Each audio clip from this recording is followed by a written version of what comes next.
I just wanna be part of your symphony. We hold me tight and all like that. Symphony. With the love song on the radio. And we hold me tight. Welcome, dear listeners, to the second part of our captivating love story, The Gilded Cage of Angelica's Desire. In the first part, we witnessed the beauty and innocence of Angelica's dreams, but now the stakes are higher. Emotions are stronger, and the choices Angelica faces are more complicated than ever. Will she find love and freedom, or will her world of luxury turn into a gilded prison? Join us as we dive deeper into Angelica's journey, exploring the consequences of her desires and the unexpected turns her life will take. Stay tuned for a story filled with love, betrayal, and sacrifice. All right, get ready, because this deep dive, well, it's going to be a special one. Our listener sent us a story, but not written down, no. We got audio chapters instead, like a custom audiobook, you know? It's fascinating, right? That spoken word element adds something extra. We get clues about Angelica and Alex, not just from what they're saying, but how they say it. Yeah. The tone, the pauses, you know. Oh, totally. And speaking of Angelica and Alex, seems like we've got that classic setup childhood friends, but with like completely different ideas about what makes life, well, good. Angelica, ambitious, gotta have the best of everything. Alex, more down to earth, happy with the simple things, especially his connection with, well, Angelica. But here's what hooked me. Those emerald green eyes of hers. It's mentioned a lot, her beauty. Is that a good thing for her, or does it cause problems, you think? That is the question, isn't it? And it makes you think about how much society focuses on how women look. Is it power for Angelica, this beauty, or a way people define her, maybe even holding her back? We'll have to see as we go along. Okay, so chapter 1, the beautiful Angelica. Right away, bam, we're hit with how stunning she is, the effect it has on everyone. It's not just being pretty, it's like she owns us the attention, you know? Exactly. It's like her beauty causes ripples. People admire her, sure, but there's hints of jealousy too. That comment from Samantha about how it's unfair how beautiful Angelica is, that says a lot. Shows how complicated beauty can be. You're admired, but also resented, maybe. Yeah, and it adds to that contrast building up. Angelica wants luxury, but she comes from a working class background. Like, maybe her beauty makes her more aware of what she doesn't have materially. Makes you wonder, is it just wanting stuff? Or is there, like, some insecurity underneath it all? Such a good point. Could she be trying to make up for something, prove herself in a way? And then there's Alex. Content to be in the background, totally happy just being around Angelica. Completely different values. Right. Connection, simple pleasures over fancy stuff. So is he naive, or is she chasing something that isn't real? Okay, chapter 2, the unexpected proposal. Alex plans this big romantic thing, a surprise trip to Florida. Clearly he's smitten with her, wants to see her happy, but it's how she reacts that's interesting. Right. She heard if excited, but immediately she's thinking luxury. The hotels, the fancy restaurants, the scene, you know. It's like the trip itself is less important than what it symbolizes. Getting a taste of the high life. The finest establishments is what she wants, and those big splashy events. It's not just a vacation. It's about stepping into a world she thinks she belongs in, almost like she feels entitled to it because she's so beautiful. And then there's that small detail, her being a little disappointed by the modest place Alex booked. Ooh, yeah, that little detail is huge. It's like a crack appearing. They don't see happiness the same way at all. Makes you wonder, does Alex really see Angelica, or just some perfect version of her in his head? He's so focused on making her happy, but is that what she actually needs? That is the question. And it takes us right to chapter 3, all that tension building up. She gets fixated on this Damu concert, sees it as a way into that world she wants. But is it the music? Or is it more about being seen with the right people, creating that image for herself? Totally. It's got this deeper meaning for her, like a badge of honor almost. Remember that line? You're content with this simple life, but I want more. I deserve more. It's not just wanting. It's like she's convinced she's worthy of more. Right, like she's got this story in her head and Alex's simple life doesn't fit the narrative. But he's not just being difficult, he's worried about money. And he values experiences they can share over being flashy. It's their values clashing, setting up what's coming next. And you can feel it, can't you? Things are about to explode. Will their love be enough to overcome this? Then chapter 4, bam, she meets this rich guy on the beach. And wow, the description, he's like something out of a magazine. Perfect clothes, silver hair, that air of power. Yeah, so symbolic. He's everything she thinks she wants. It's not just the money, it's that confidence, the status, you know? He represents that life she feels trapped out of. Yeah, I mean, he gets her, sees that hunger in her, and then he offers it all to her. Luxury, but she's got to be his companion. It's like a fairy tale, but a little bit dark, right? What will this dream cost her in the end? That's what we're left wondering. Chapter 5, The Fateful Decision. Alex is going crazy looking for her, and it's just heartbreaking, the scene he finds. Angelica, with this silver-haired guy who treats Alex like he's nothing, shows you the power at play, right? Yeah, it's like visually showing the choice she's got. Yeah. Security status versus real connection. And the way she rejects Alex, oof, it hurts. I can't keep living this simple life. I need more. I deserve more. And this is the same woman who said he was all she needed. What changed? Is it really her wanting more, or is it something else influencing her? And that last image, Alex alone on the beach, holding that seashell she gave him, it's like their connection broken and you see what's lost. You know, seashells, they make you think about the ocean, how vast and deep it is. I wonder if that shell is more than just a souvenir. Could it be like a symbol of how deeply Alex still feels for her? Or maybe him missing simpler times before she got so focused on money and stuff? That's a good thought. Like the shell holds their past, the love they had. But 5 years go by, and Chapter 6, The Gilded Cage, Angelica's life, it's totally different. Penthouse, designer clothes, invites to all the exclusive things. She got what she thought she wanted. But that title, The Gilded Cage, it tells you something, doesn't it? Maybe this luxury isn't the paradise she imagined. You start thinking, underneath all that fancy stuff, is she trapped? Is there something missing? Even how they describe the penthouse hints at that. It's cold, impersonal, expensive art she doesn't connect with, all marble and stuff. It's a life built on looks, not real connection. You're picking up on those little clues. It's like she's a prisoner of her own desires. All this beauty around her, but it's not feeding her soul.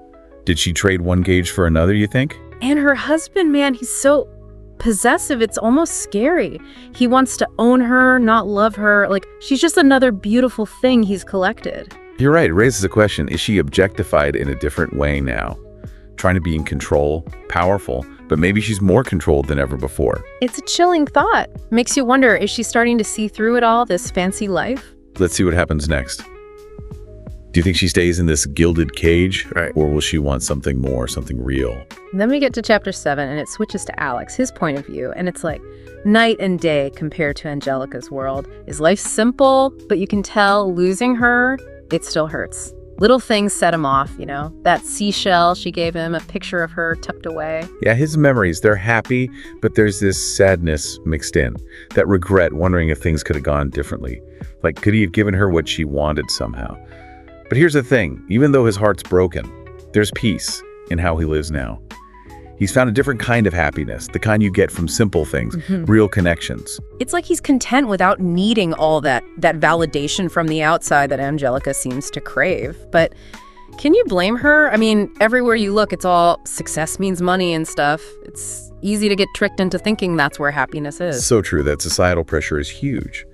But I think for Angelica, there's something more going on, something deeper. Like maybe chasing more is how she covers up something missing inside, an emptiness she hasn't figured out yet. Maybe she's looking to belong somewhere, to feel like she matters for who she is, not what she has. Like maybe those things got lost along the way with all the focus on money and status.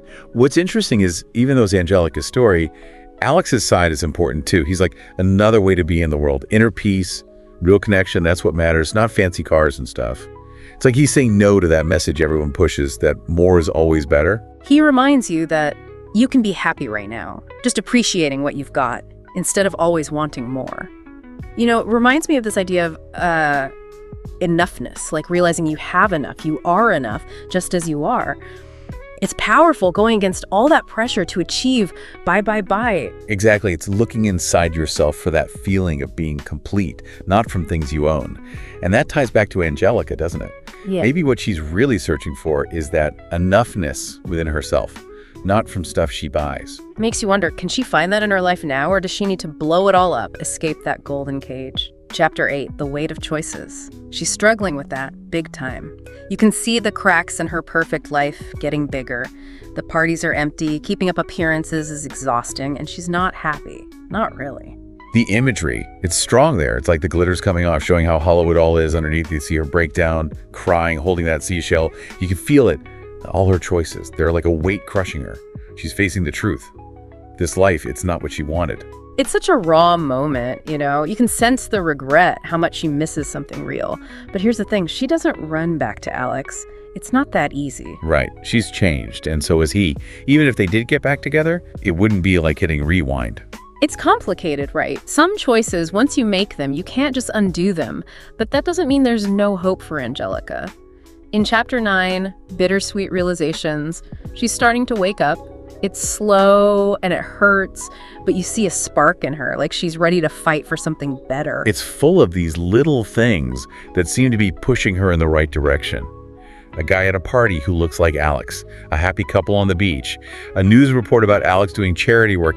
It's like her subconscious is trying to guide her back to what really matters. And she's letting go of that fake persona, letting herself feel everything. It's a big change, and you get the feeling she's done with the fancy life. The cage doesn't have that shine anymore. But breaking out, that's not easy.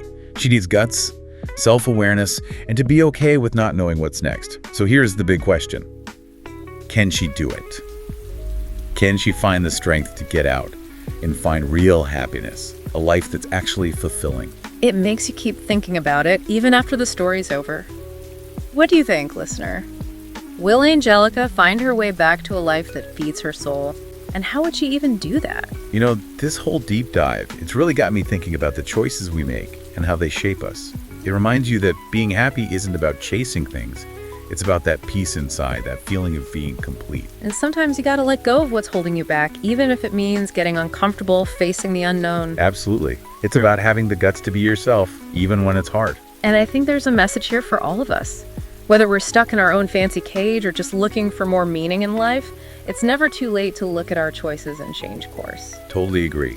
It's about being brave enough to ask ourselves what really matters, and then living that way. And sometimes that means letting go of wanting more and being okay with enough. It's about finding happiness right here, right now, in the simple stuff, in the people we love. And on that note, we're at the end of our deep dive into this incredible story. But we don't have to stop talking about it. We want to hear what you think, listener. What stuck with you? What did you learn about what's important to you? Share your thoughts in the comments or even record your own deep dive on this story about wanting different things and finding real happiness. You know, even after all this, I keep thinking about that seashell. It's so tiny, but it means so much in the story, doesn't it? Yeah, it really does. It's like it stands for different things as the story goes on. At first, it's their connection, Angelica and Alex, like a little piece of their shared past. Right, exactly. But then when Angelica gets swept up in all that luxury, it becomes something else. Like it reminds her of what she left behind.